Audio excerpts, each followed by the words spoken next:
Well, hey everybody, welcome back to Relentless Talk Radio. This is episode 84. I'm here with Fausto Fernandez. Am I saying that right? Yeah, Yay, cool. An artist here in the Phoenix market who I've been trying to have a really awesome conversation with for a long time. So I'm really excited that you're here and that we're finally able to have this conversation because we've been trying to have it for months now. So tell everybody who it is and exactly what it is that you do. I am an artist and I do paintings, public art, and community engagement projects. And I live in Phoenix right now. I love the idea of community engagement. That's really the way I look at my work. It's all about being connecting with people and community engagement. So that's pretty cool.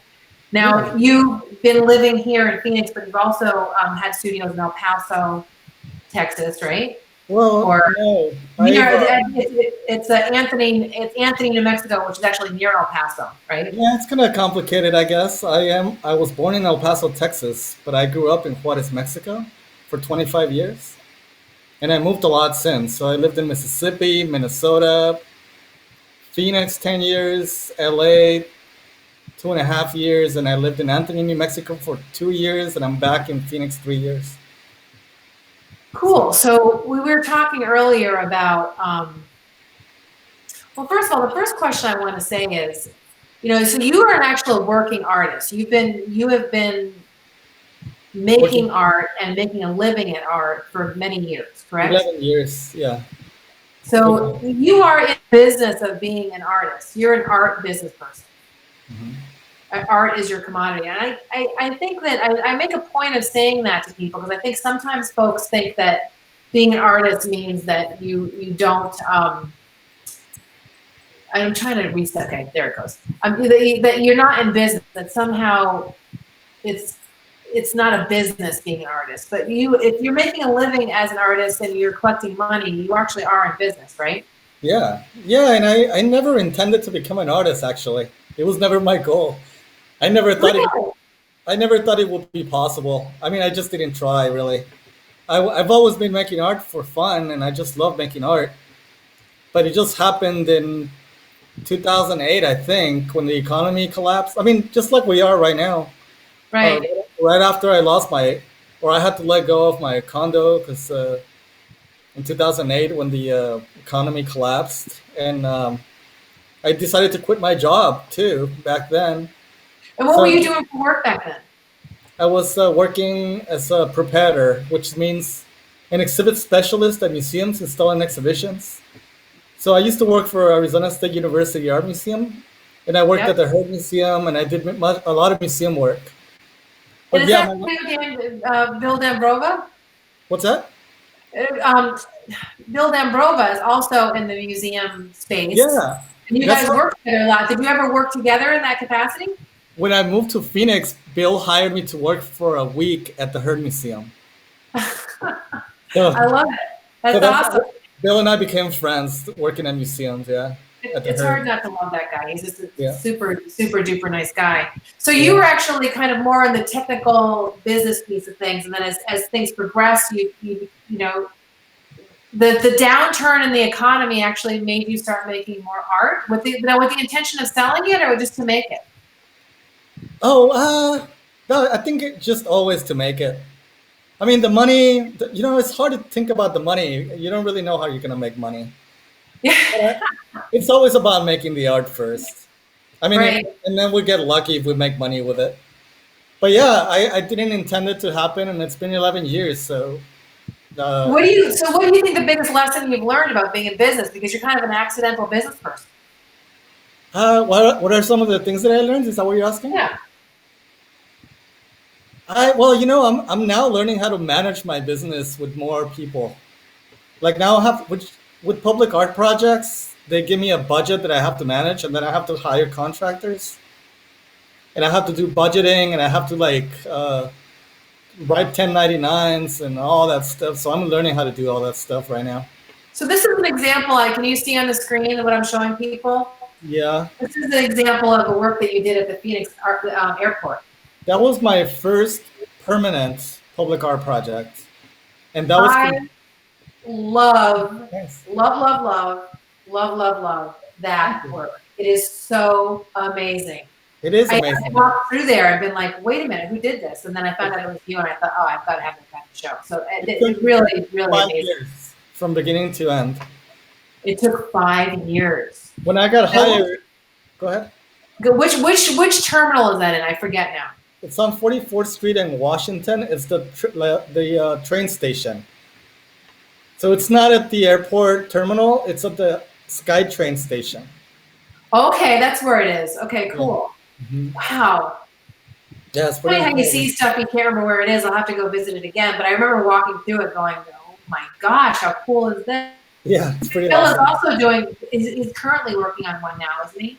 Yeah, which I'm also really happy about that he's doing one. That's really awesome. So they give you a budget. Is it even remotely like a workable budget, or are you having to like jury rig stuff to make that happen? Is it a good, decent amount to be able to get done what you can get done? This is different because they pay you for a design budget. So you as an artist only do a design. There's other projects where I have to hire contractors. In these projects, so you design it and they actually build it. Yeah. Okay, I'm trying to see if this will do this. No, that was the best one. So you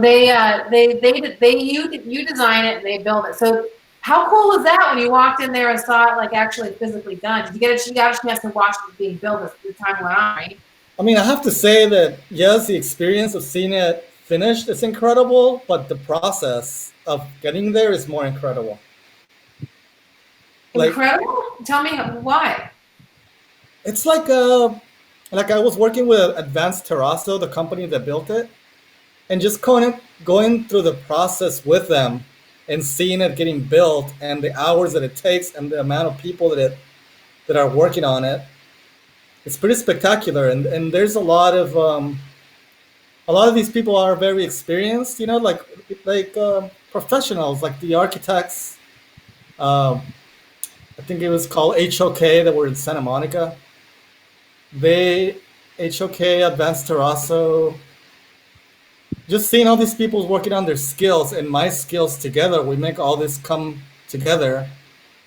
I know it comes it's my name on it, but it's the amount of people that did it. It's incredible. I mean, wow, that's awesome. You see these people bending. It's because a lot of people think it's steel around each one of those forms. Is a piece of steel through it, right? Yeah, and then there's poured terrazzo on top of it, so it's like colored cement. It's not like tiles. So the process is really incredible. There's actually a video that I filmed on my YouTube channel at Fausto Fernandez Artwork, and you could see the video there. But it's pretty incredible. Yeah. So do me a favor, when the show is over, can you post that link to your YouTube in the comments below this so people can see it? Sure. Oh, cool. So I wanted to kind of run through a couple more of these. So what is this one here? I posted this one because I make paintings in series. This is my latest series. I call it the gold series because it's got some gold leaf on it. But this painting is going to be at the Arizona Biennial in October. And the Arizona Biennial is a show that happens every 2 years in the Tucson Museum of Art. And it's open to apply to every artist in Arizona, and then they select a small group of all the applicants to participate. And I've been part of the biennial since 2001, and I've been in it 5 times. So I'm super excited to be in the show again, and this painting is going to be in that show.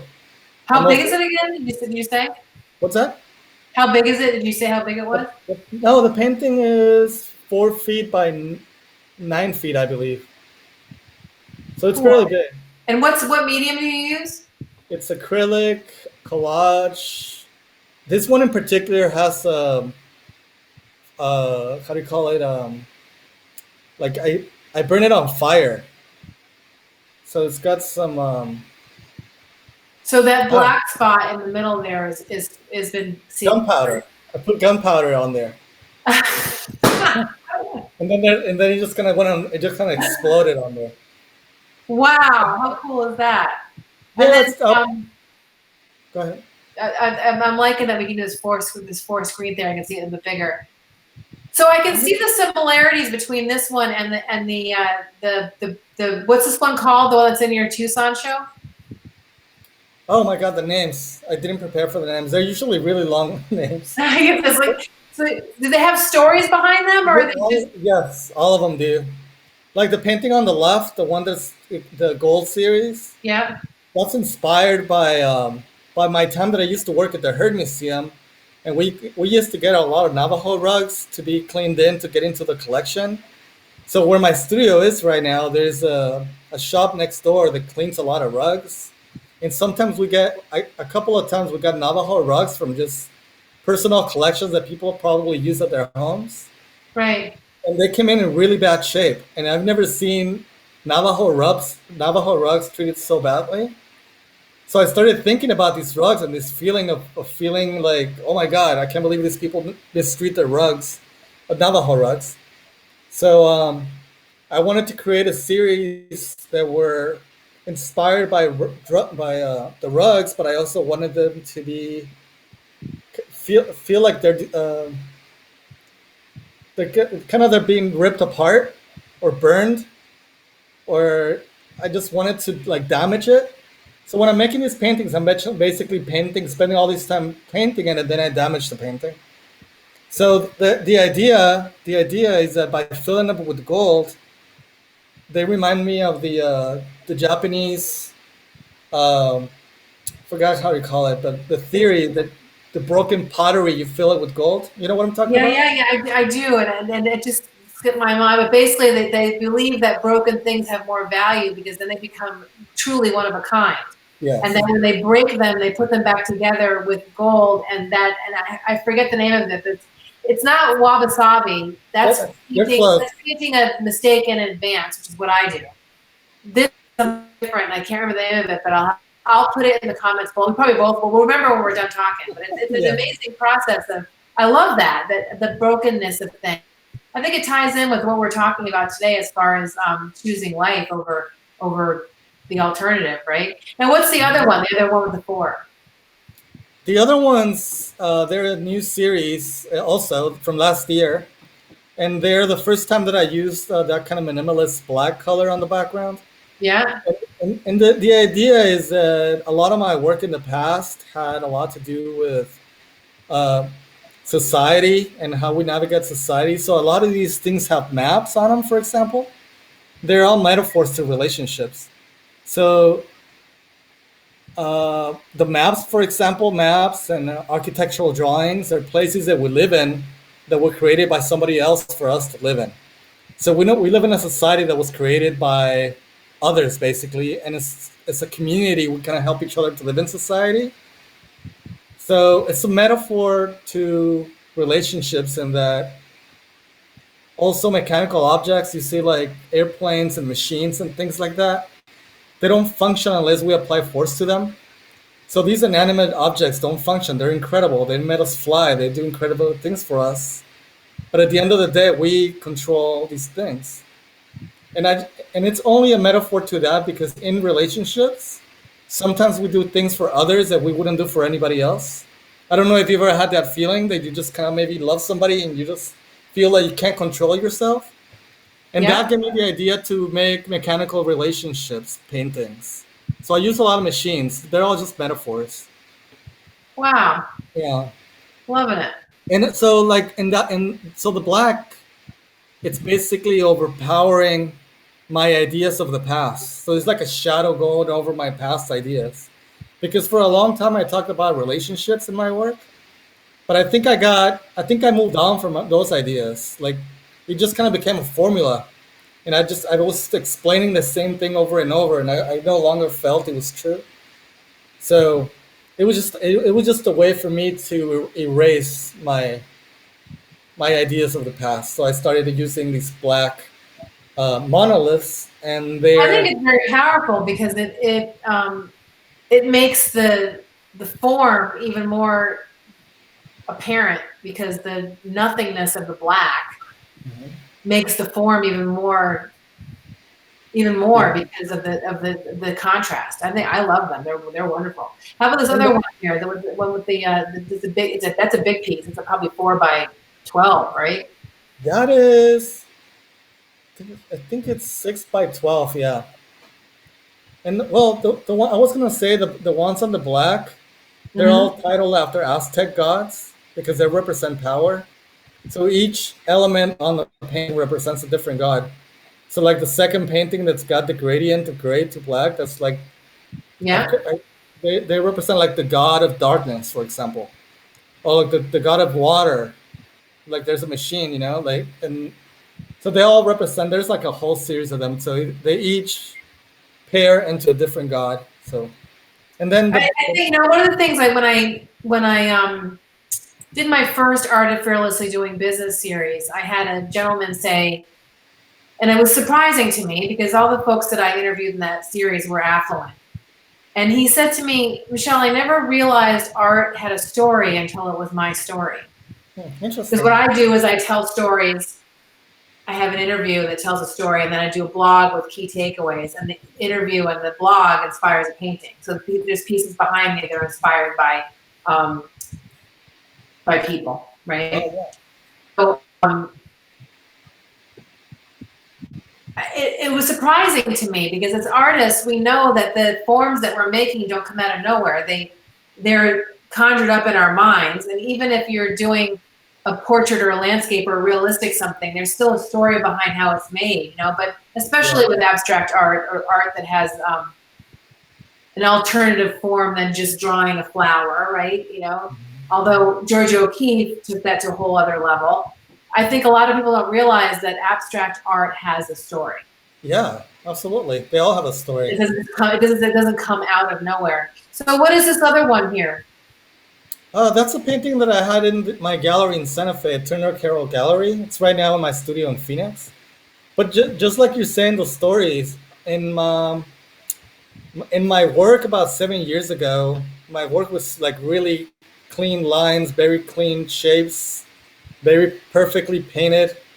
As a college student, yeah, and as a college student, I always felt that this is many years ago, but I always felt that an easy way to solve a painting was by making drips and making an outline of a shape, and that would solve the painting. And I felt like it was an easy way out. I kind of avoided doing outlines and doing drips. I hated it.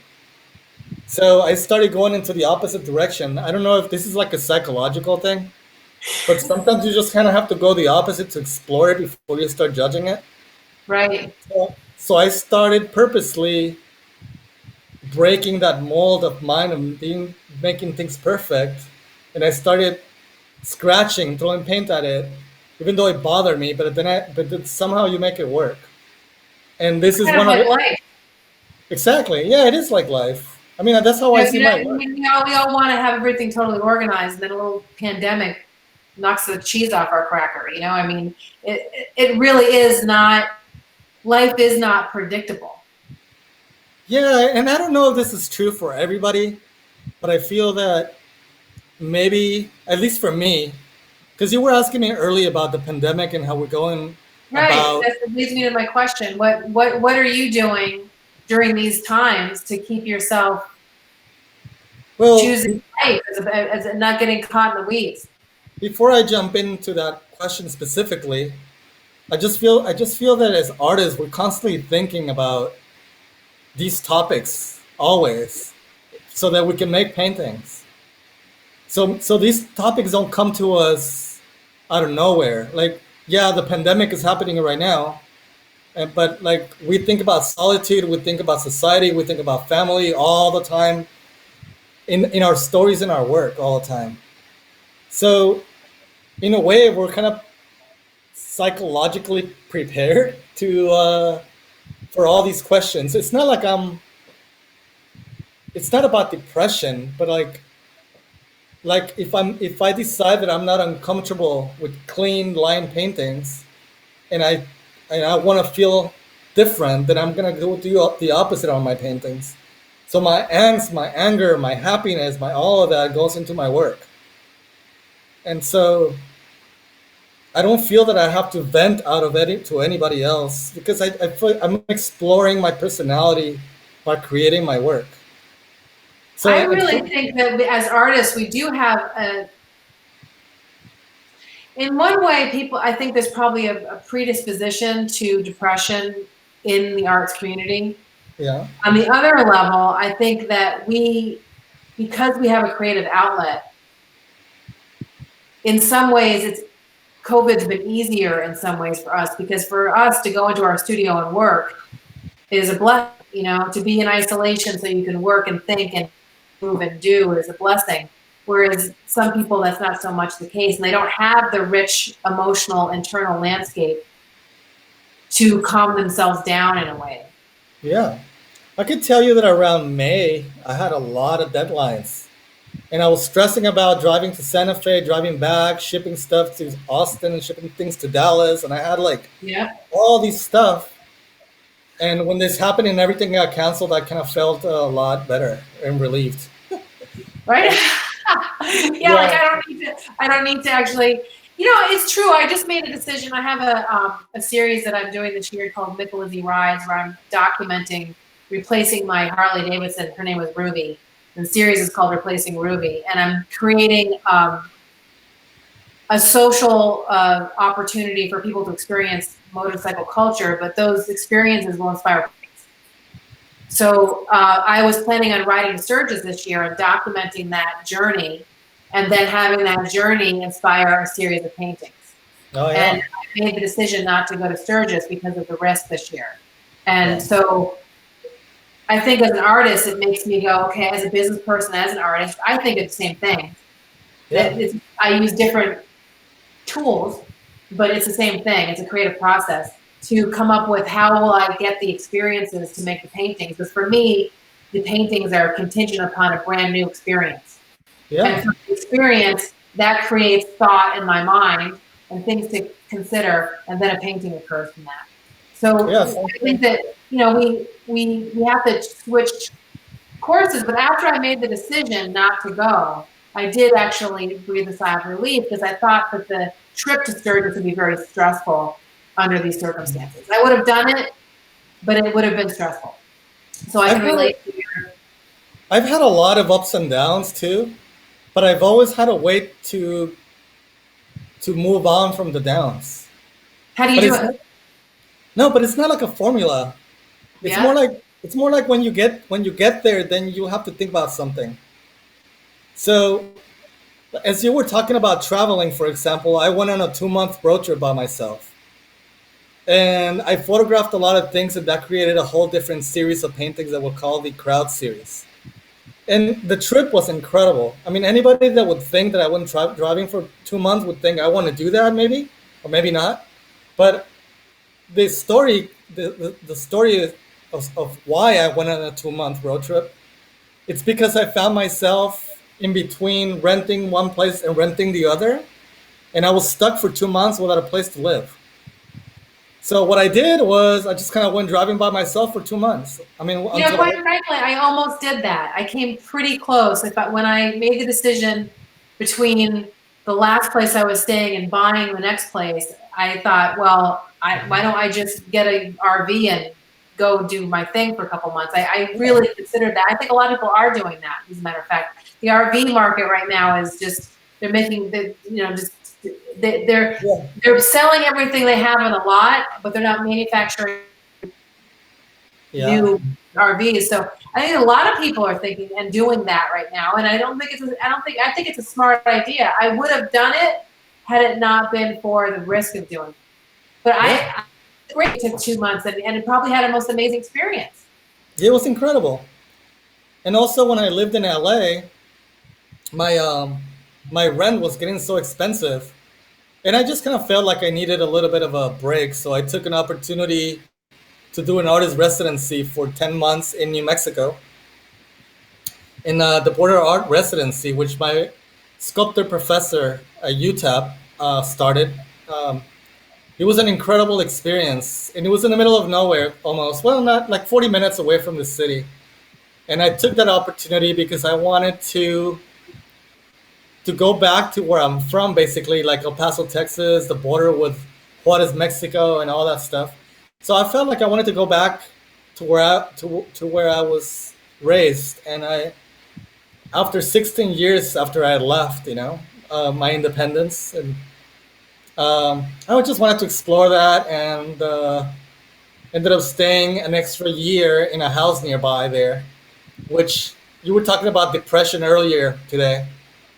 And I mean, I got there with this attitude of I've traveled, not a lot, but I've traveled enough different countries. Went to visit my cousin in Shanghai. I went with some friends to Portugal. I lived in LA, Phoenix, Minnesota, Mississippi, like different places. Yeah. So having had that experience and then going back into living in a little town in the middle of nowhere where there's no coffee shops, there's no Where you had your COVID experience pre-COVID, you got isolated. I got isolated and I went in with a really positive attitude that I had a really big warehouse too.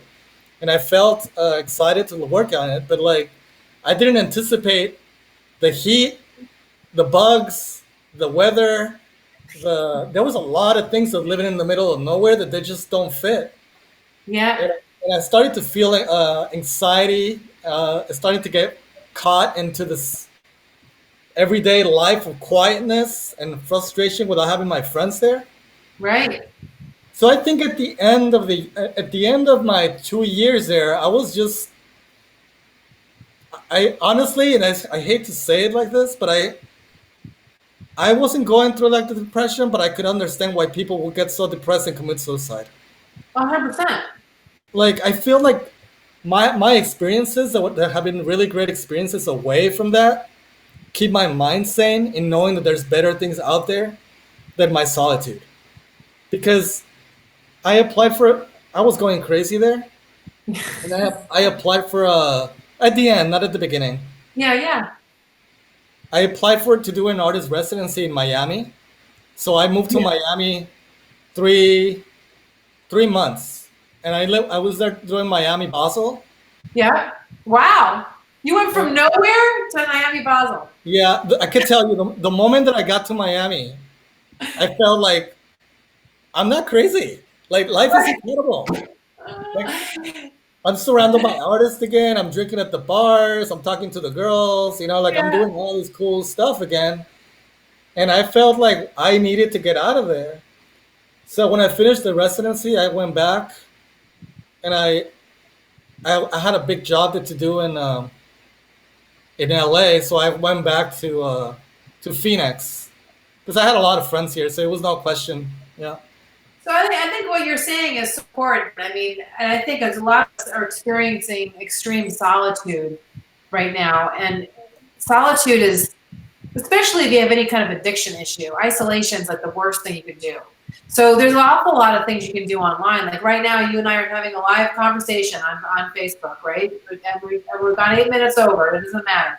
We're actually connecting as two human beings. So I think human connection is so important, and laughter and eating ice cream together and just getting together with a friend. And even if you're 6 feet apart, you got mad, you take them off to eat your creamy together.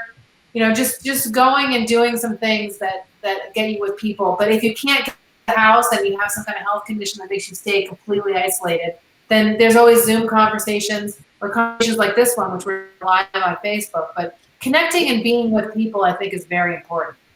You were asking me what am I doing to what was the question to go through this? Yeah, to kind of get through this crazy COVID time. Well, What are you doing to stay, yeah, grounded? it hasn't really affected me.